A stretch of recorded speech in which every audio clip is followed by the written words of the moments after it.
বিজেপির এই যে ঝুলন যাত্রা বা যাকে বিজেপি ব্রিগেড বলছে তাকে নিয়ে ঠিক কি বলবো। দেখুন, নরেন্দ্র মোদী যখন ব্রিগেডে আসছেন তখন বাঙালি তথা গোটা ভারতবর্ষ ভুগছে গ্যাস আর তেলের জ্বালায়।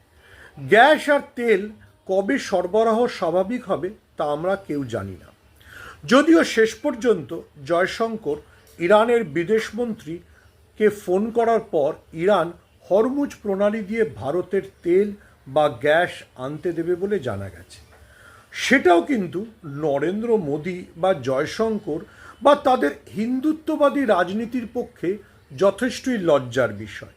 শেষ পর্যন্ত একটা মুসলিম দেশের কাছে হাত পেতে তেল আর গ্যাস আনতে হলো। এহেন পরিস্থিতিতে নরেন্দ্র মোদী ব্রিগেডে। দেখুন, মানুষ ক্ষেপে আছে তার ফাদারল্যান্ড মানে নরেন্দ্র মোদীর ফাদারল্যান্ড ইসরায়েল আর নরেন্দ্র মোদীর বন্ধু বা গুরু ডোনাল্ড ট্রাম্পের ওপর। কারণ ডোনাল্ড ট্রাম্প এবং ইসরায়েল এই যে যুদ্ধ লাগিয়েছে সেই যুদ্ধের জন্য সাধারণ মানুষের নাভিশ্বাস উঠছে। গোটা বিশ্বজুড়ে ট্রাম্পের নামে ছিচিৎকার আর ভারতবর্ষে তেল আর গ্যাস নিয়ে হাহাকার। এমন একটা সময় নরেন্দ্র মোদীর এই ঝুলন যাত্রা যাকে বিজেপি ব্রিগেড বলছে। আমি ঝুলন যাত্রা কেন বললাম, কারণ রাজনৈতিক দলের মঞ্চ হবে রাজনীতির মতো। সেখানে দক্ষিণেশ্বর মন্দিরের থিম প্যান্ডেল করে এটা কি পুজোর থিম প্যান্ডেল হচ্ছে নাকি? কুণাল ঘোষ তো ঠিকই বলেছে, এটা মনে হচ্ছে থিম পুজো হয়ে যাচ্ছে। আচ্ছা, নরেন্দ্র মোদী যদি রামকৃষ্ণ বিবেকানন্দ ভক্তদের নিজেদের দিকে টানতে চান তাতেও মুশকিল, কারণ এর আগে তিনি রামকৃষ্ণকে স্বামী রামকৃষ্ণ বলেছিলেন। আসলে বিবেকানন্দর নামের আগে যে স্বামী জুড়বে আর রামকৃষ্ণর পরে যে রামকৃষ্ণ পরমহংস, সেটা নরেন্দ্র মোদী বা তার ব্যাকআপ টিমের খেয়াল নেই। এহেন পরিস্থিতিতে আজকের ব্রিগেড শোনা যাচ্ছে, আজকের ব্রিগেডে বামেদের এক চিকিৎসক যিনি বিরাট তাত্ত্বিক এবং আরজি করের সময় বিরাট সরকার বিরোধী অবস্থান নিয়েছিলেন, তিনি গেরুয়া শিবিরে যোগ দিতে পারেন। তিনি ইতিমধ্যেই জানিয়ে দিয়েছেন তিনি নরেন্দ্র মোদীর সভায় যাচ্ছেন। তাতে সিপিএমের বা তথাকথিত বামেদের আরও কপাল পুড়বে। সিপিএমকে আক্রমণ করে তৃণমূল বলতে পারবে এই যে বামই রাম, অর্থাৎ ফুটকি জুড়ে বাম রাম হয়ে যায়, সেটা এই চিকিৎসকের যোগদানের মধ্যে দিয়ে প্রমাণিত হলো।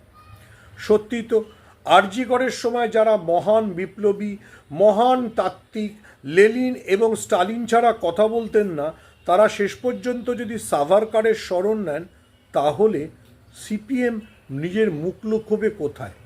একই সিপিএমের রাজ্য সম্পাদক হুমায়ুন কবিরের সঙ্গে ওয়েস্টিনে বৈঠক করে নিজেদের যথেষ্ট অস্বস্তিতে ফেলেছেন।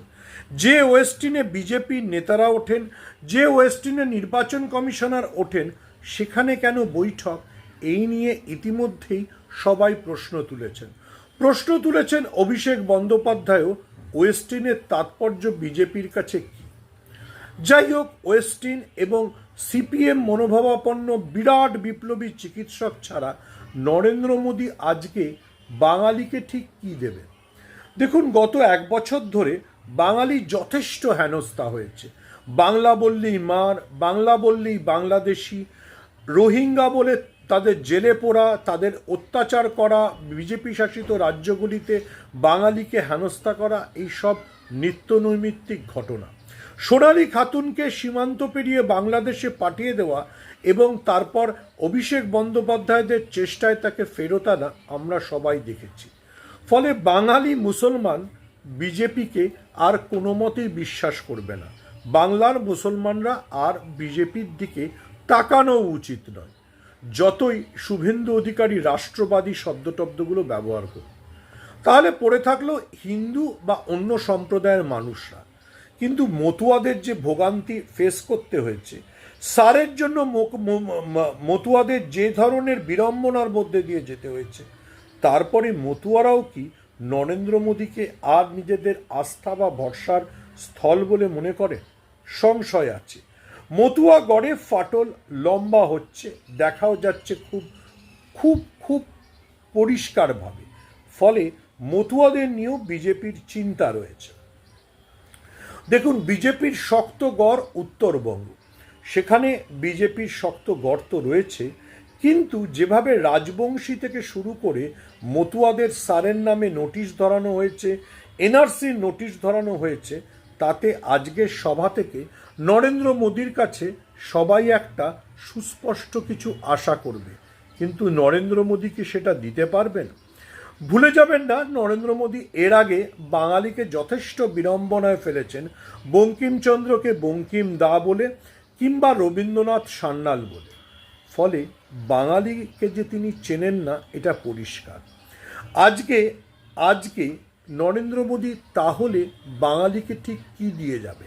সারে যখন 180 জন লোকের বেশি লোক মারা গিয়েছে, বিএলওরা মারা গিয়েছেন, তখন নির্বাচন কমিশনার জ্ঞানেশ কুমার বা নরেন্দ্র মোদী কলকাতায় এলে বাঙালি তো তার কাছ থেকে একটা দুঃখ প্রকাশ আশা করে। সেই দুঃখ প্রকাশ কি আছে? না, নেই। বরং তেলের জন্য শেষ পর্যন্ত শিয়া দেশ ইরানের কাছে হাত পাততে হয়েছে নরেন্দ্র মোদীকে। তার ফাদারল্যান্ড ইসরায়েল যে যুদ্ধ বাঁধিয়েছে, সেই যুদ্ধকে তিনি তো থামাতেই পারেননি, বরঞ্চ মুসলিম দেশগুলোর কাছেই তার সাহায্যের হাত চাইতে হয়েছে। তাহলে হিন্দুত্বের তাসেই বা কতটা শান দিতে পারবেন নরেন্দ্র মোদী? দেখুন, শ্রমিক ভট্টাচার্য বিজেপিকে বাঙালি প্রমাণ করতে মরিয়া ইতিমধ্যেই বলে দিয়েছেন যে মাছ মাংস তো বাঙালি খাবেই, কিন্তু নরেন্দ্র মোদীর সভাতে আজকে যারা আসছেন তাদের কি আমরা ইলিশ মাছ বা পাবদা মাছ দিয়ে ভাত খেতে দেখব? নিশ্চয়ই দেখব না।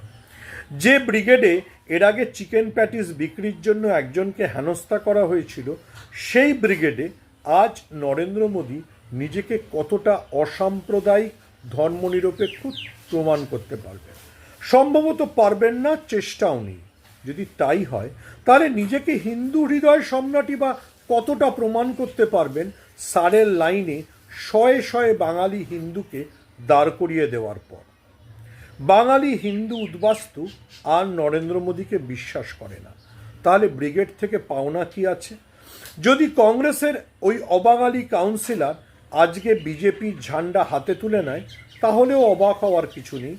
এই কংগ্রেসের অবাঙালি কাউন্সিলরই কিছুদিন আগে প্রদেশ কংগ্রেস অফিসে বসে বাংলা পক্ষ নেতা গর্গ চট্টোপাধ্যায়ের কৌশিক মাইতিকে পিটিয়েছিল।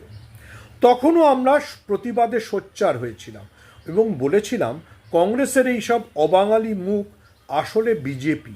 সেটাই বোধহয় শেষ পর্যন্ত শনিবার দুপুরে প্রমাণ হতে চলেছে।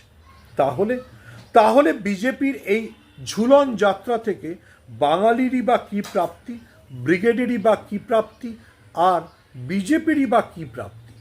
কেউ জানে না।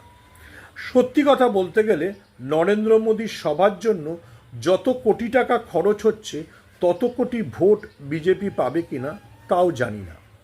কিন্তু বিজেপির জন্য এবার একটা মরিয়া লড়াই। সারকে ব্যবহার করে বিজেপি বাঙালিকে যা হেনস্থা করেছে, তারপরে এইবার ভোট হতে চলেছে। সেই ভোটে বাঙালি বিজেপিকে শিক্ষা দেয়, না বিজেপি বাঙালির মন জয় করতে পারে, সেটার দিকে সকলে তাকিয়ে আছে। আমি আমার অবজারভেশনটুকু বলে দিতে পারি। একটা পুরনো গান আছে, হাত বাঁধলি পা বাঁধলি মন বাঁধবি কেমনে।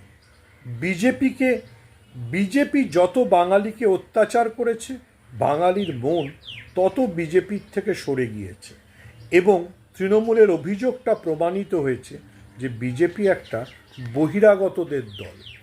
আজকে দু কলম বাংলা বলে নরেন্দ্র মোদী সম্ভবত বাঙালির মন জয় করতে পারবেন না।